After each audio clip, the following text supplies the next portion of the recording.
Bonjour, c'est Lil The Loom, on se retrouve aujourd'hui pour une nouvelle vidéo. Aujourd'hui, on va parler du monde du travail, des métiers de demain. Il y a énormément d'analyses qui sont faites comme quoi la plupart des métiers, en fait pas la plupart, de 50 à 80% des métiers pourraient disparaître et d'autres métiers pourraient apparaître d'ici 2030 à 2050 et c'est un sujet super intéressant parce qu'encore une fois, quand on comprend le monde dans lequel on est, c'est beaucoup plus facile de savoir où on est et où est-ce qu'on veut aller. Donc c'est pas juste dans le développement personnel, même dans le développement professionnel du coup, c'est important de comprendre ce qui est proche d'arriver. Donc, d'après moi, les changements de métier, ça va venir de deux choses. Un, l'amélioration de la technologie et deux, le changement de paradigme. Le changement de paradigme, c'est la manière d'une personne ou d'un groupe de personnes de penser à propos d'un sujet. Donc, c'est vraiment ces deux choses-là qui vont bientôt arriver. Déjà, j'aimerais commencer en disant que toute la technologie, tout à la base est utilisé dans le militaire. Et une fois utilisé dans le militaire, ensuite, on le passe aux gens, à la population. Et du coup, il y a énormément de technologies qui ont été dans le militaire ces dernières années, comme l'intelligence artificielle, les drones, les robots, tout ce genre de choses étaient dans le militaire et aujourd'hui arrivent donc bientôt pour la personne lambda, pour monsieur et madame tout le monde. Donc, de quoi on parle? Qu'est-ce qui pourrait changer l'avenir? Déjà, ça serait les robots. On voit qu'on est peut-être en train de faire des petits humanoïdes qui marchent, des petits chiens qui marchent. Donc, il y aurait peut-être des robots qui se promèneraient dans la rue d'ici quelques temps. Ensuite, il y a les drones. Amazon nous dit, nous, on veut livrer en drone. Ok, donc il y aurait peut-être des drones de transport.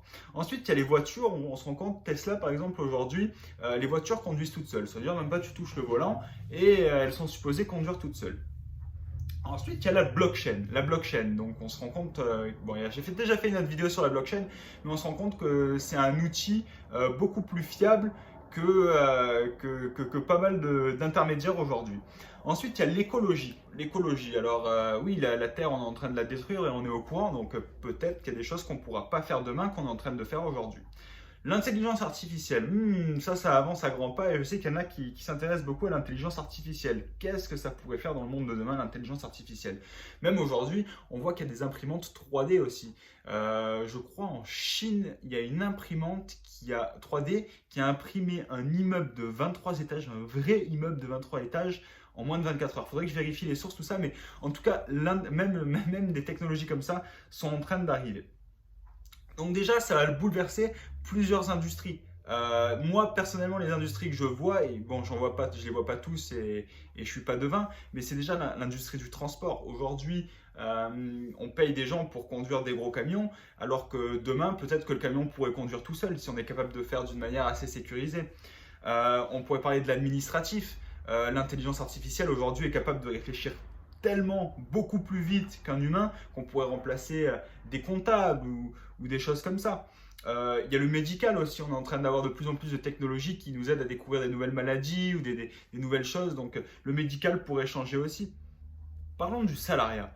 Le salariat, ça fait pas 10 000 ans que ça existe. Le salariat, ça fait quoi 2, 3, 4 générations que ça existe. Mais avant ça, de tout le temps de l'humanité, les gens travaillaient pour eux-mêmes et étaient indépendants, même avec le troc. Ça fait quelques générations qu'il y a du salariat, mais on se rend compte de plus en plus que les gens sont écœurés du salariat et qu'ils veulent plus ça. L'époque où il y avait un patron qui disait tu m'appartiens et tu fais ce que je te dis, elle est déjà révolue. Les entreprises ont déjà un peu changé, c'est beaucoup plus flexible. Tu peux arriver 10 minutes en retard, tu vas pas être viré pour ça. Tu peux avoir des horaires flexibles. Le vendredi, tu as le droit de venir en survette. Il y a certaines entreprises où en travaillant dans l'entreprise, tu peux posséder un pourcentage de l'entreprise. Euh, ou alors même, il y a aussi des formations qui peuvent être offertes à des salariés pour qu'ils comprennent de nouvelles choses. Donc déjà, le salariat a un peu changé. Mais le salariat n'est pas une réponse totale. Vous allez voir pourquoi je dis ça. Suivez un peu ma logique. Donc, Uber, il y a eu des grosses polémiques au moment où c'est sorti parce que ça détruisait des métiers. Il y a des pays qui voulaient interdire Uber, qui voulaient mettre de grosses sanctions aux conducteurs Uber. Euh, Comme on dit, c'est ridicule, dangereux, évident. Donc quand on te dit ouais c'est des particuliers qui vont devenir taxi ou c'est des particuliers qui vont louer leur maison et qui vont devenir des hôtels, c'est ridicule. Après ça commence à arriver, Airbnb, Uber, oh ça commence à être dangereux. Et après, ça devient évident. Bah oui, c'est évident. Ça coûte moins cher pour les utilisateurs, moins cher pour ceux qui le font. Et t'es pas bloqué à le faire. Tu peux faire du Uber qu'une fois par semaine. Alors que si tu achètes une licence de taxi à 150 000, tu vas en faire tous les jours, c'est évident. Donc ridicule, dangereux, évident.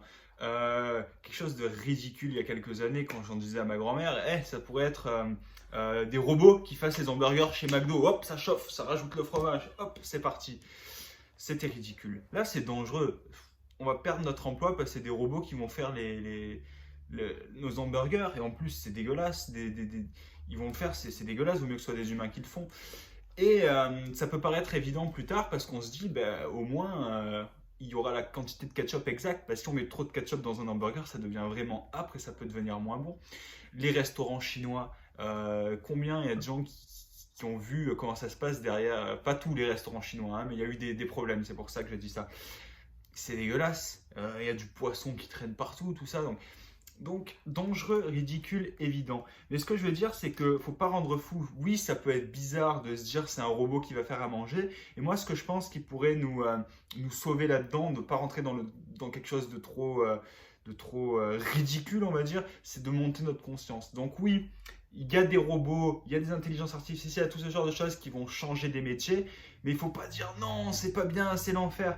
Il faut augmenter notre propre conscience et se dire, ah, dans ce sujet-là, oui, ça peut aider à être plus rapide, plus efficace, ou plus de ce que tu veux.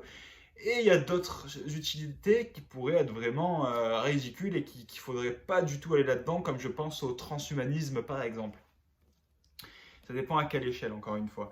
Mais donc vraiment, la conscience humaine va être très importante. Il va falloir que notre conscience évolue parce que les métiers vont évoluer. Donc pas partir dans quelque chose de ridicule, prendre ce qui est bon et enlever ce qui est moins bon. En conclusion, une étude dit qu'en 2050, 95% des ventes se feront sur Internet. Ok. Aujourd'hui, une regarde qu'il y a eu le Covid nous a rentré dans une crise. Donc une crise peut-être financière, mais déjà il y a beaucoup de moins. Il y a des gens qui ont perdu leur emploi, il y a des entreprises qui ont fermé. On est en crise. Elle a fait aussi en sorte que les gens ont commencé à faire un peu de télétravail et se sont dit c'est bien intéressant de travailler de chez soi en pyjama. Donc j'en arrive à cette conclusion. Pour moi, l'avenir du monde du travail, ça va être que les gens en ont marre du salariat, ils en ont marre de travailler à des heures, surtout quand on voit que des mecs de 19 ans, ils peuvent vivre en Thaïlande, faire de la freelance et qui travaillent 3 jours par semaine et qui boivent des noix de coco sur la plage. Les gens, ils sont pas fous. Si un gamin de 19 ans est capable de le faire, alors moi j'ai 40 ans, j'ai beaucoup d'expérience, je serais capable de le faire aussi. Donc comment je vois l'avenir? Je vois de moins en moins de salariat et de plus en plus de freelance, donc les gens qui se lancent à leur compte, pas à leur compte dans le sens où ils lancent tous des entreprises et tout le monde est des entrepreneurs, mais juste chacun va travailler pour lui-même et offrir ce qu'il est capable de faire, donc beaucoup plus de freelance. Ensuite, on rentre dans un monde où les technologies sont de plus en plus présentes et le web 3 arrive en plus, le web est de plus en plus présent. Donc, comment je vois l'avenir? Ça serait des gens qui travaillent en freelance à travers le web. Donc, ma conclusion est là, il n'y a rien de plus à rajouter. Si on réfléchit et qu'on va un peu plus loin, qu'est-ce que ça pourrait apporter? Lance-toi maintenant et tu auras un avantage sur les autres. Par exemple, je vais prendre Squeezie, le youtubeur. Pourquoi est-ce qu'il est aussi connu? C'est parce qu'il n'y avait pas le choix à son époque. Si tu voulais regarder des vidéos YouTube et des vidéos de jeux, ils étaient 4. Donc forcément, il y en a un des 4 qui perce. De plus en plus aujourd'hui, moi je regarde des vidéos sur YouTube, chaque pub c'est un mec qui te dit oui, tu veux devenir riche en 2022, achète ci, achète ça, achète ci. Il y en a de plus en plus. À l'époque, il n'y en avait que quelques-uns, aujourd'hui il y en a plus. Mais d'ici 2030, peut-être que tout le monde voudra travailler sur le web et que ce sera quasiment impossible de devenir célèbre parce qu'il y aura énormément de contenu et énormément d'offres. Donc même si tu es bon, il y aura tellement de gens bons autour de toi.